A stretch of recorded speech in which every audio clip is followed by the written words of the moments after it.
afternoon, guys. Mike here with Woodsman's Gear and Wilderness Warriors on YouTube. Going to be doing a project today on an accessory for the ever popular Sawyer Squeeze water filter.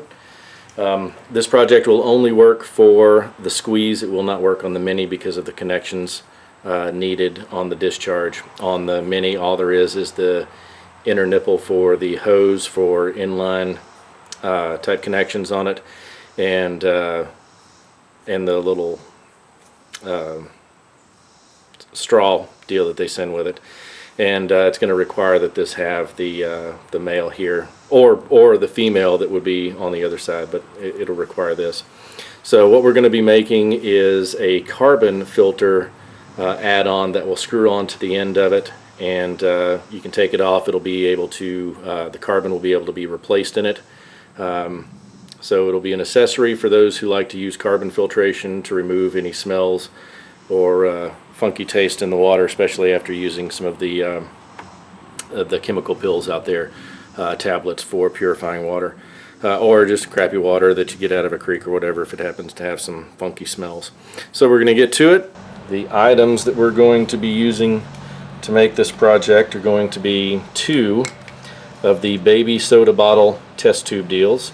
And for those of you who don't know, this is simply a test tube that back up here.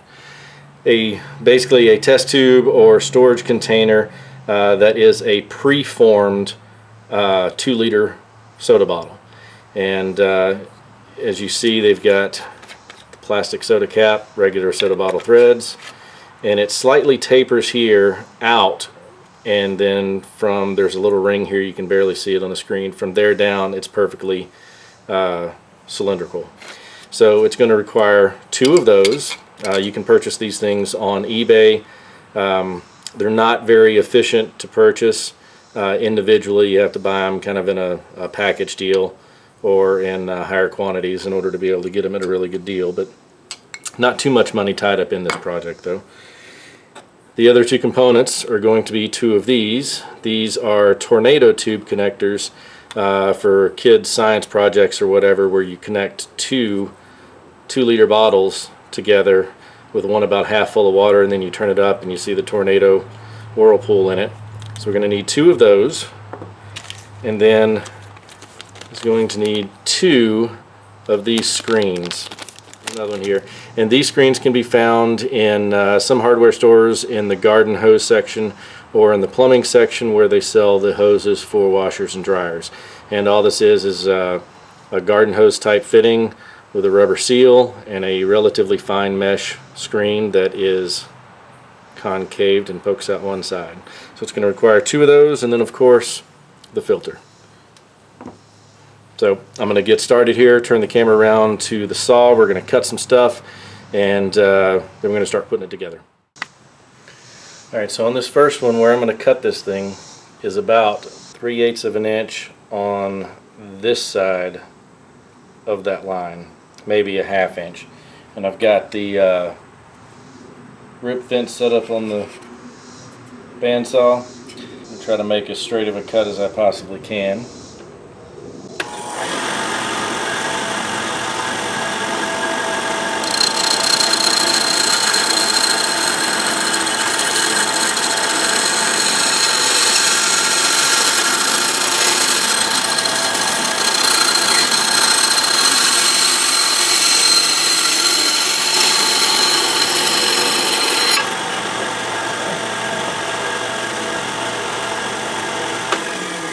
That for a little second here.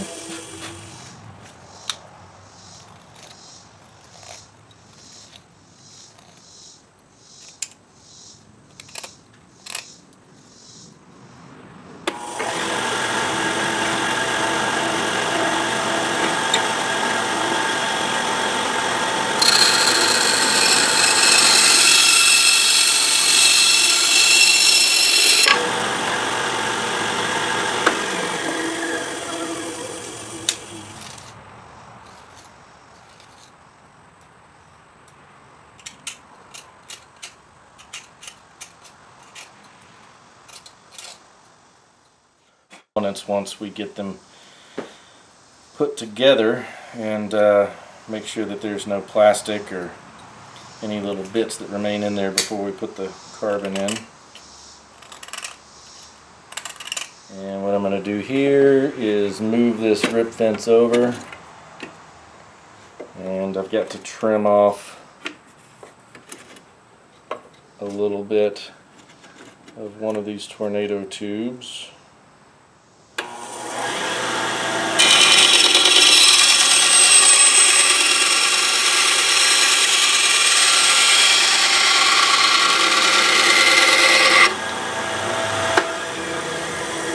Alright, so we have trimmed off one end of that by about 1/4 of an inch. And we have both of our tubes cut. And what I was cutting that for was to make sure that this was going to fit onto there, because with the shoulder on, it wouldn't thread into it. The threads wouldn't even catch, or barely, you could barely feel them. And luckily, the way this thing seats is you want that top seating all the way in the bottom there against the flat. And if I have to, I can insert a washer or an O-ring in there, but I think we're going to find that it's going to seal up just fine. The other thing to keep in mind is that with this setup, the carbon filtration is downstream of any filtered water, so any water that leaks out of this gap is non-contaminated water to begin with, so no safety issues there. And you're going to need some large heat shrink tubing. This stuff may not be the easiest to come by.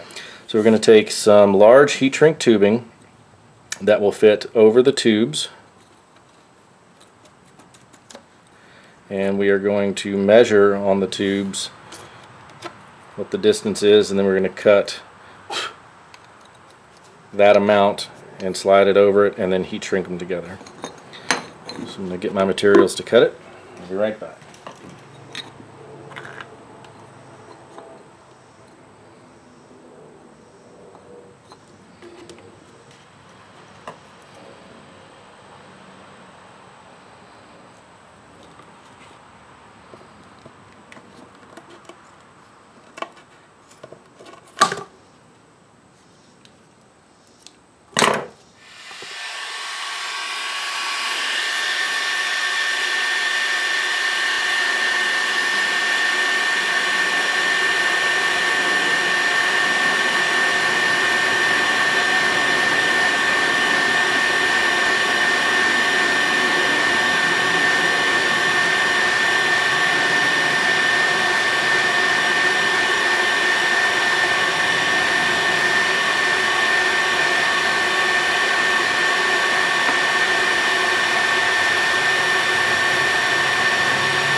Alright, we're going to let that cool down, and I'll be back to check on it in a few minutes. Alright guys, we are done. That is pretty much a finished product there. It's still a little warm, but it's stiff. That heat shrink is real thick. It's epoxy line. It's not just the thin stuff that you can get at Home Depot or whatever. Although I would imagine that stuff would probably work. This is just a much heavier gauge, and then it's got the epoxy sealing on the inside. And you can see it's all nice and straight down there. So this is the finished product of that, and the sequencing in which this stuff goes together. We've got one seal screen goes in there, and this is the normal one, and it just screws down and sandwiches it, and then you might still be able to see down in there. And then from there, the next component is Aquatech, or some other brand, but this is the brand that I buy from Walmart. And this is activated carbon for fish tanks and aquariums. And same thing that's in carbon filters. If you buy a water filter for one of the pitcher style deals in your house, the exact same thing in it. takes out smells and contaminants in the water, and then makes it taste nice. And basically you just dump the carbon in.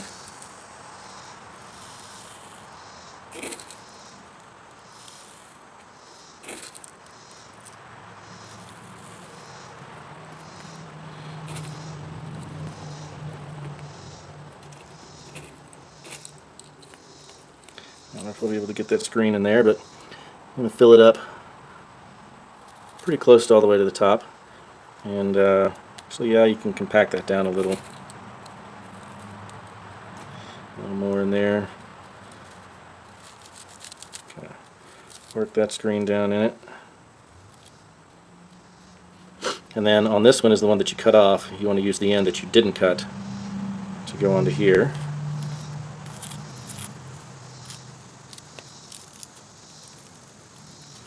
And essentially there you go. Finished product.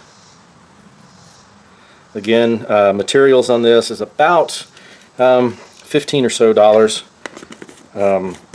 Locally you can source these tornado tubes. I think they're about $2.50 each at Hobby Lobby, maybe $2.98.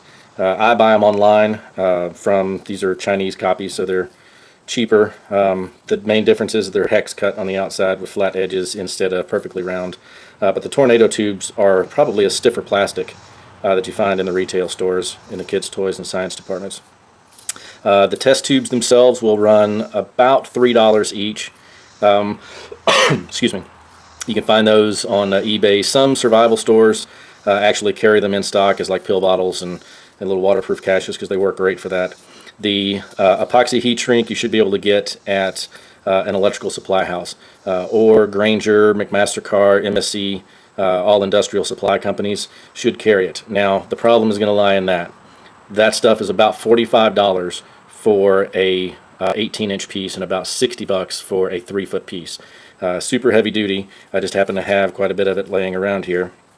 So you could use some other stuff for that. Another idea would be, like I said, you do 1 ring of Gorilla Tape to really hold everything, and then you can get some of the stretch and seal pure silicone tape from any hardware store, probably even Walmart carries it. And it also comes in colors, so you can kind of make it a more personalized unit. There's about 5 colors out there. And you peel the liner off of it and stretch it all the way around, and you can go from collar to collar. And actually even over the collar to the one of these that's going to stay on all the time, which I would probably make the one that you cut, the one that stays on all the time, and basically cover it up so you can't lose that piece at all. The other one you do want to leave where you can turn it off or take it off because eventually you will have to replace the carbon that's in there. The more water you use and filter through it, the more it's going to wear down and it will have to be replaced. But that's the key to this, is that it is replaceable. And at the end you've got your water filter, and it screws right onto the filter. And then your water bottle, tube connection, whatever you want to do, can screw right into there. I prefer to use like a smart water bottle or something like that, and you just screw it on, leave it a little loose so the air can get out. And then whatever your dirty water source is here, whether you're using a squeeze bag or hanging it up gravity fill or whatever, you can, because everything screws together, you could actually support that from a limb or something with some string and actually let it gravity feed and fill your bottle. And the smart water bottles and Fiji water bottles work best. And they've got thicker plastic on it. They've got better threads on the caps themselves. And so there you go. And it is about 6.5 inches long. You see there in relation to the filter, it's basically the length of one full green tornado tube longer. Let me grab a ruler here. So this thing is 6 3/4 of an inch long, so it would have been exactly 7 inches long with not cutting the two things. And when you're making this, I left a little bit of a flat space there, but you truly don't have to. You can cut it right at that seam and have it be tapered up to a point, and then use your heat shrink tubing or whatever over that. I just did that so it would be easier to keep it perfectly in line and straight as a finished product. So you could actually shorten this up a little bit, but do-it-yourself carbon filtration for the Sawyer filters, the Squeeze, not the Mini. Thanks for watching.